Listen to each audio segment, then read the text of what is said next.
The sun had barely risen over Cape Town when the call came in. Detective Amashe, a seasoned investigator with a sharp mind and an eye for detail, was jolted awake by her ringing phone. Detective Amashe Mbeki. She answered grudgingly. It was her day off work.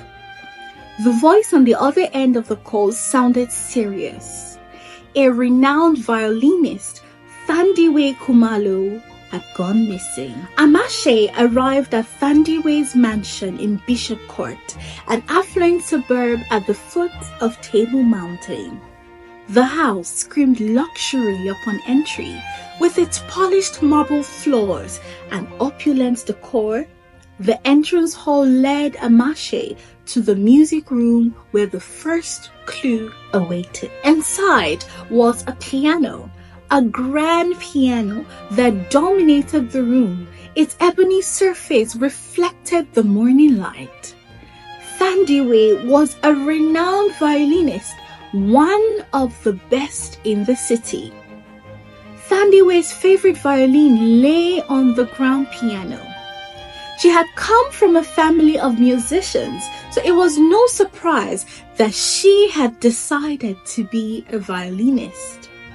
The strings of her violin were frayed and broken, quite unsettling to see. Amashe knew how meticulous Thandiwe was with her instruments, taking care of them with skill and care.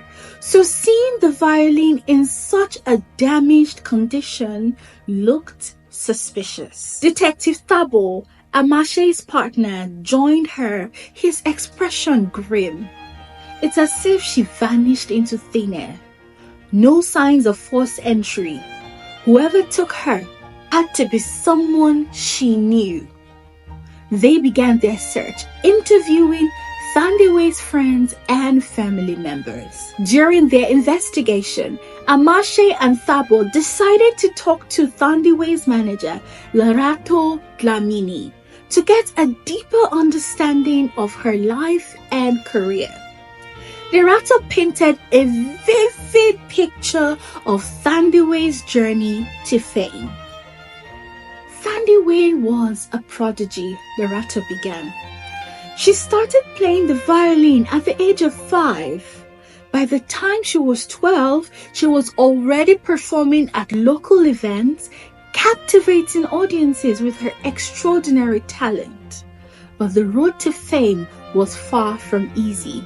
Thandiwe had fought for years to be recognized by a music industry that often overlooked women. Despite her undeniable talent, she faced constant rejections and was snubbed for prestigious awards like Artist of the Year, Album of the Year, and even Song of the Year. All Thandiwe ever wanted was to be recognized for her art and to be seen and respected for her talent. Weeks passed with still no sign of Thandiwe. The surveillance tapes from Thandiwe's house had been tampered with, so there was little to work with except for the violin in the police's possession. They were able to confirm that the strings on the violin had been cut with a knife, specifically a bread knife, because of the patterns found on the edges of the strings. The investigation deepened when the police discovered a series of threatening letters addressed to Thandiwe from an anonymous sender. These letters warned her not to release her new album and were accompanied by disturbing blackmail photos taken of Thandiwe in her underwear, clearly shot in her bedroom. Additionally, the police uncovered a series of vile emails sent to Thandiwe's personal accounts. The messages were filled with venomous insults and threats. Some of these messages were, "I hope you vanish and never return, bitch. Hey, blonde hag, when will you retire and leave the scene for younger talents to flourish? I hope you die." These emails and letters painted a picture of someone with deep-seated animosity toward Thandiwe, going beyond the usual online trolling. The police initially arrested several online trolls who had a history of harassing Thandiwe on social media. However, without concrete evidence linking them to her disappearance, they had to release these suspects. Detective Amashe sat at her desk, tapping a pencil against her notepad. The case files were spread out in front of her, but no new leads were jumping out. Detective Thabo paced around the room equally frustrated. "This doesn't make sense to me, Amashe," he said. "We've got nothing new, and social media, especially Twitter, is going crazy." Amashe sighed, closing the file in front of her. "I know, we've hit a dead end with every lead we have. There has to be something we're missing." Thabo stopped pacing and looked at her. "Maybe we need to go back to the beginning, to Thandiwe's house. There might be something we overlooked." Amashe nodded her head. "You're right. Let's go back and take another look. There has to be a clue somewhere that will break this case open." They arrived at Thandiwe's mansion and soon began searching meticulously, looking for anything out of place. Not long after, Amashe and Thabo noticed a word scratched on the floor by the piano. It looked like it had been done in a hurry. The police had missed it the first time because it was really small and almost insignificant, but under a microscope it was very clear what was written. LMA. They considered locations and even personal belongings with that acronym that could be linked to Thandiwe, but nothing popped up. So they decided to narrow it down to people Thandiwe must have known, whose names started with an L and ended with an E. The list led them to 7 names and down to 5, 3, and 1 name with the closest connection. Liema Mateba, a musician just like Thandiwe. Liema had come into the spotlight 3 years after Thandiwe with top-charting songs and a fantastic career. She had won numerous awards, including Artist of the Year and Album of the Year, back to back, the same awards that Thandiwe had been snubbed for. This year, both women were said to have been gunning for Album and Artist of the Year once again. But a name written hurriedly on the floor was not enough. They needed a lot more. Eventually, Amashe, after working closely with the tech team, managed to trace the IP address of those anonymous emails to a burner phone registered in Liema's name. Late one night, after hours of sifting through digital trails and phone records, Amashe finally found what she needed. The tech team confirmed the burner phone's location, and a search warrant was issued for Liema's recording studio. The police conducted a thorough search and found the burner phone used in sending those anonymous emails hidden in a drawer. Liema was arrested and brought in for questioning. She sat across from Amashe and Thabo in the interrogation room looking confused. Amashe leaned forward, her eyes locked onto Liema's.